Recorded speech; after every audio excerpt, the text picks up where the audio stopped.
మీరు చూడాలనుకున్నదే మీరు చూస్తున్నది SV99 న్యూస్. పాఠశాల పరిసరాలను పరిశుభ్రంగా ఉంచుకోవాలని జిల్లా కలెక్టర్ సిక్తా పట్నాయక్ సూచించారు. శుక్రవారం ఊట్కూరు మండలం పెద్దజట్ల జిల్లా పరిషత్ ఉన్నత పాఠశాలను ఆమె ఆకస్మికంగా తనిఖీ చేశారు. పాఠశాల పక్కనే ఒక చిన్న రేకుల షెడ్లో మధ్యాహ్న భోజనానికి వంట వండుతుండడం చూసి అసహనం వ్యక్తం చేశారు. వంటగది అపరిశుభ్రంగా ఉండటంతో ఆగ్రహం వ్యక్తం చేశారు. పాఠశాలలో దాదాపు 300 మంది విద్యార్థులు ఉన్నారని, వారికి ఇంత చిన్న షెడ్డులో అపరిశుభ్రత మధ్య వంట వండటం ఏమిటని పాఠశాల హెచ్ఎంను నిలదీశారు.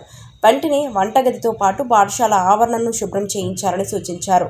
మెనూ ప్రకారం భోజనం అందించడం లేదని తెలుసుకున్న కలెక్టర్ ఏజెన్సీ నిర్వాహకులపై ఆగ్రహం వ్యక్తం చేశారు.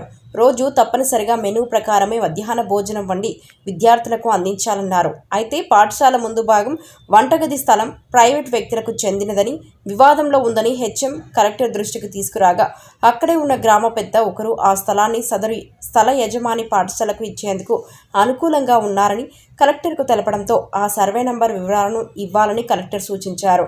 అనంతరం పాఠశాలలోని 7వ తరగతి గదిలోకి వెళ్లిన కలెక్టర్ విద్యార్థులతో మాట్లాడారు. మధ్యాహ్న భోజనం ఎలా ఉంటుందని అడిగి తెలుసుకున్నారు. భోజనానికి ముందు అందరూ చేతులు శుభ్రం చేసుకోవాలని సూచించారు. వర్షాకాల సీజన్ కావడంతో అంటువ్యాధులు, జ్వరాలు వచ్చే అవకాశం ఉందని వ్యక్తిగత పరిశుభ్రత పాటించాలన్నారు.